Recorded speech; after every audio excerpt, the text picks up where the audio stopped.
Becky, pupunta ulit ako sa bahay niyo ngayon. Bubuksan mo ba ang bintana mo at hahanapin mo ako? Pag nakaalis na silang lahat para magsimba? Ako, tama. Tama. Linggo pa lang ngayon at baka nandun din si Becky. Kailangan bilisan ko.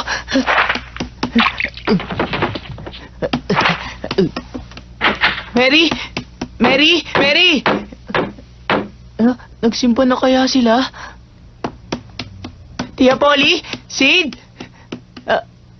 Narito pa pala kayo. Bakit naman hindi niyo po ako ginising? Linggo ngayon at magsisimba po tayo. Bilisan niyo na po at baka mahuli po tayo sa misa. Magbibihis pa po ako. Dalihan niyo po.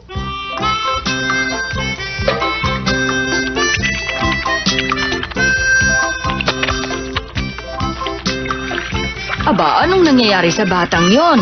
At nagkakaganon? Nakakapagtaka. Meron yatang hindi tama.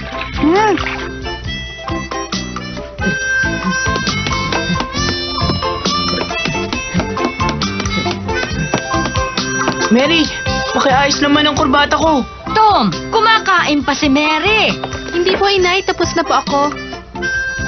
Tom, tama na ba sa'yo yung gatas lang ang ininom mo ngayong almusal? Oo. Sana naman magmadali kayo. Ang bagal niyo kumilos eh. Nasa na nga ba yung medyas ko? Hindi tayo mahuli, Tom. Ano bang hinahanap mo? Hindi ba medyas siyang hawak-hawak mo? Po? Isusuot mo ba yan sa labas ng sapatos mo? Oo.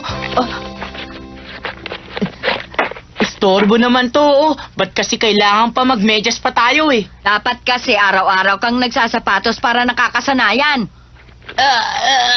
Ang hirap pong isuot eh. Kasi, Tom, baliktad mong isinusuot.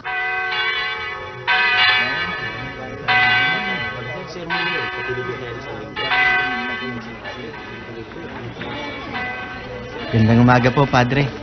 Magandang umaga naman, Ginoong Caldwell. Tia Polly, mauna na po ako sa loob.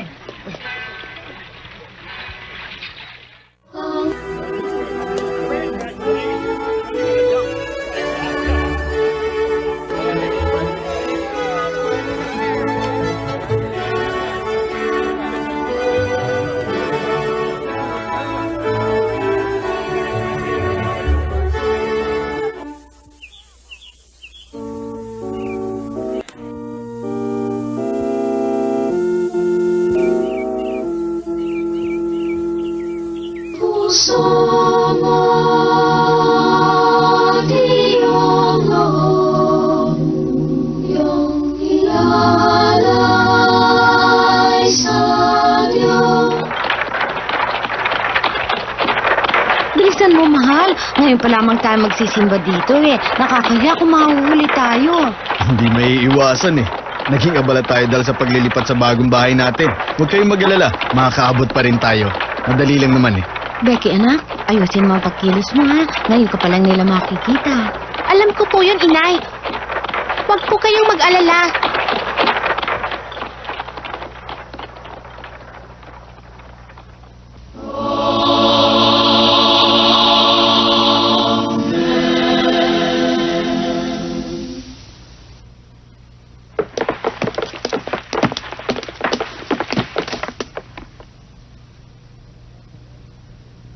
Pinasasalamatan namin kayo, Panginoon naming Diyos. At kami ay sama-sama na naman ngayong linggong ito. At mayroon pa po kaming dapat na ipagpasalamat ngayon sa umagang ito. Sapagkat sa umagang ito ay kasama natin ang isang bagong pamilya sa St. Petersburg. Si Wes Thatcher at ang pamilya niya. Narito sila ngayon. At narito po sila ating kasama. Nandun po sila sa pinto ng ating simbahan.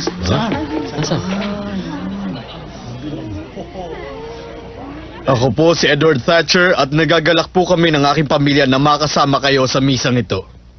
Si Margaret, aking po may bahay, at si Becky, ang aking anak. Ha? Si Becky? At ngayon na may manalangin tayo ng sabay-sabay na si Wes Thatcher at ang kanyang pamilya ay maging maligaya sana sa pagtira dito sa St. Petersburg.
Ano ang palagay mo sa bayang ito ng St. Petersburg, Edward? Maganda at mababait ang lahat ng mga kapitbahay. Alam kong hindi nyo pagsisisihan ang paglipat nyo dito. Alam niyo po, may kakatuwang bata sa upuan sa harap ko kanina. Nilingon ako at kumiti at may winawasiwas pang maliit na tangkay sa akin. Ang gulo niya. Talagang maraming pilong batang lalaki, anak. Ayun siya. Kaya huwag mo na lang siyang papansinin, ha, Becky? Opo, yun nga po ang ginawa ko talaga kanina. Nalungkot naman po siya at hindi na tumingin. Becky, sabihin mo sa akin ha, pag ginulo ka niya ulit, akong bahala sa kanya. Salamat, Jeff. Pumunta ka sa amin mamaya. Oo, pagkatapos ng mga aralin ko. Hihintayin kita, ha? Alam mo, may dala akong laro galing sa St. Louis. Pampira. Magkita tayong muli, ha, Edward? O sige, mamasyal naman kayo sa bahay at doon kayo mananghalian, ha? Salamat. Sige. Paalam!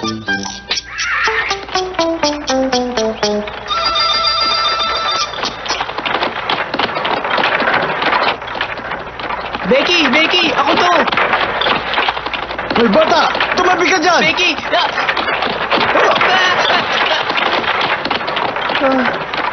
Ay, Diyos ko. Kumunti ko namasagasaan yung batang yun, ah. Ayun po yung bata. Anong bata? Yun po yung bata sa simbahan nakita ko kanina. Alam ko, nakita ko na siya. Hindi ko lang matandaan. Saan ko nga ba nakita yung batang yun?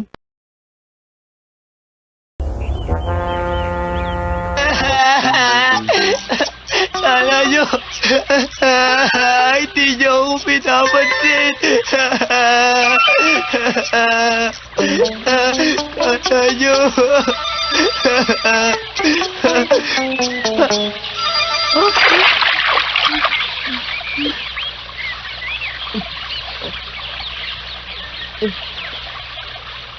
Ikaw pala, Hak.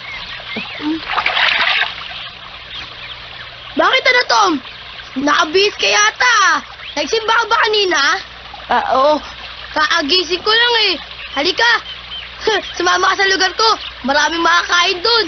Mabubusog ka doon. Tara. Oo, sige.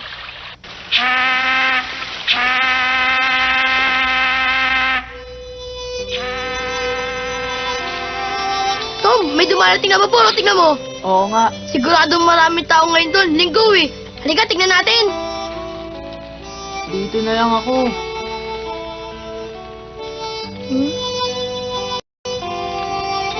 Teka, Tom. Kilala mo ba si Tandang Sam? Yung bang matandang nagtitinda na kung ano-ano sa may pantalan? Kilala mo ba yon? Oo, alam ko. Hindi ko pa siya nakakausap. Sabi nila, hindi daw nakikipag-usap yun sa hindi bumibili sa tinda niya eh. Pupunta ako siya mamayang gabi. Eh, bakit di sumama sa akin? Alam mo ba, Tom, sabi nila, yung matandang yun ay nakakita na ng multo at meron siyang mga agimat at meron siyang natatanging mga galing. Di ba gusto mo naman ng mga kwento nakakatakot? Oo ba? Halika na! Gusto ko nakikinig ng mga kwento niya, pero nakakatakot umuwi mag-isa.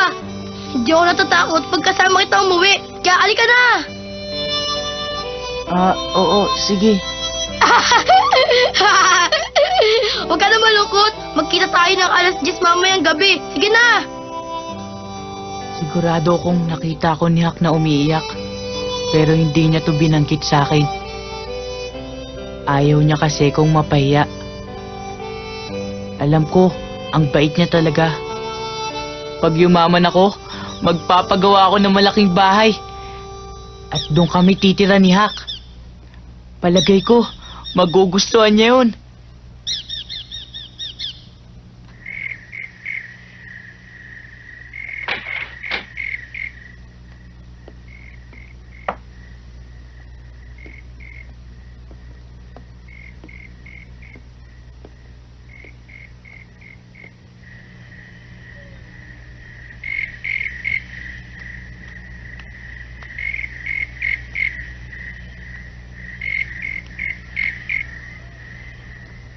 Meow! Meow! Meow! Meow! Meow!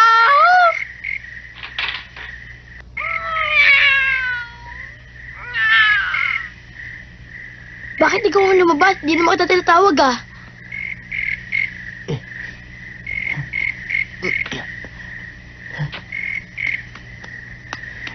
Tayo na, Hak. Sige, dito.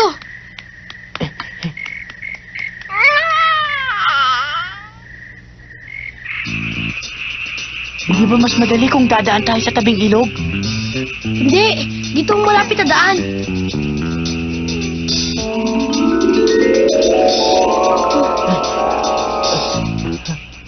Tingnan mo, ayan ang bahay ni Tandang Sam.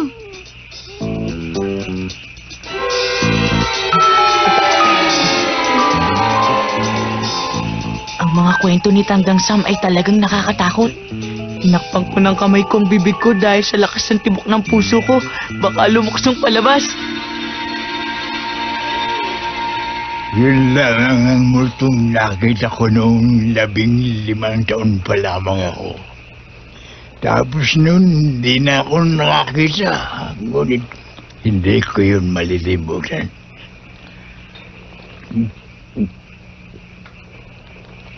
Tignan mo, sabi ko sa'yo, may multo talaga. Mang Sam, magkwento pa nga po kayo ng isa pa. Ano to? Wag na! Sa ibang araw naman! Tama na! Duwag, sabi mo, hindi ka na matatakot pag magkasama tayo. Sige po, Mang Sam, isa pa po. Magkwento pa po kayo. Hindi na! Tama na yun! Yun na lang pong tungkol sa mga dasal na may galing. Dasal na may galing. Oo, ayoko na nakakatakot na kwento. Sige na po, Mang Sam. Ikwento niyo yung mga dasal na may galing na kayo lang ang may alam. Sige. Tuturuan ko kayo ng dasal na may galing. Ano man ang hilingin ninyo ay matutupad. Hiling po, talaga pong matutupad. Isang lihim na dasal yun na matagal nang alam ng mga ninuno kong galing pong Aprika. Sabihin niyo po kung anong gagawin. Pupunta ka sa isang tahimik na lugar, yung malungkot na lugar, uupo ka nang nakatalikod sa buwan. Ang galing na ito ay bago sa amin ni Hak. Hindi ka dapat makipag-usap sa iba habang dinadasal mo ito ng 100 beses. Sana magkatotoo, susubukan ko mamayang gabi.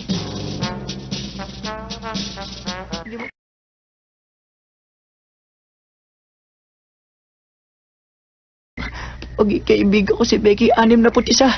Paging kaibigan ko si Becky, 61. Ano ito?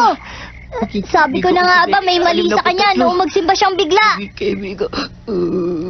Naku, ano kaya nangyayari sa kanya? Bakit kaya siya nagkakaganyan? Maging kaibigan ko si Becky. Kawawa ka naman! Diyan ka lang ha! Huwag kang gagalaw! Diyan ka lang! Sandali lang ako! Kaibigan ko si Becky. Mary! Mary, gising! Gumising ka! Talaga to si Sido. Nasisiraan na yata ng bait! Palabas! Maging kaibigan ko Anong si Becky. ginagawa mo dyan? Malapit na ako matapos. Maging kaibigan ko si Becky 79. Maging kaibigan ko si Becky 80. Maging kaibigan ko si Becky 81. Tom, baka mahulog ka. Ano bang ginagawa mo dyan? May sakit ka ba? Bumalik ka na dito. Maging kaibigan ko si Becky Nasisiraan na ng bike si Tom. Maging kaibigan ko si Becky 85.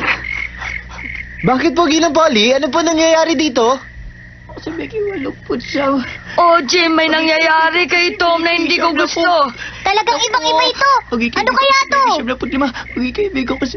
Tom, ano ba ginagawa mo? Bumaba ka nga dyan. Nasisiraan na siya ng bait. Tumawag na tayo ng doktor. Kung di, baka... Kaibigan ko si Junay, Becky. kailangan ko na tumawag ng doktor. Kaibigan ko si Becky. Mabuti, nag-aalala na nga ako sa kanya. Jim, ilabas mo ang kariton. Sunduin mo si Dr. Mitchell at sabihin mo pumunta dito ngayon din. Naku, wag po ang doktor, wag po. Ha? Nasa siyam na ako eh. Ba't ko kayo kinausap? Tom, pinaglololoko mo na naman kami. Halika rito. Pumasok ka na rito. Madali.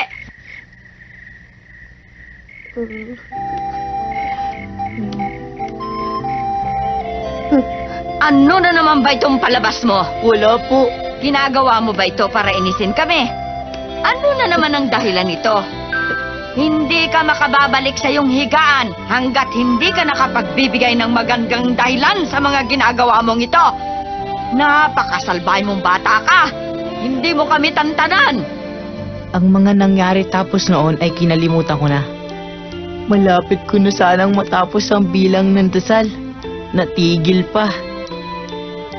Sabi ni Tandang Sam, minsan mo lang gagawin yon sa buong buhay mo. Hindi na maaaring ulitin.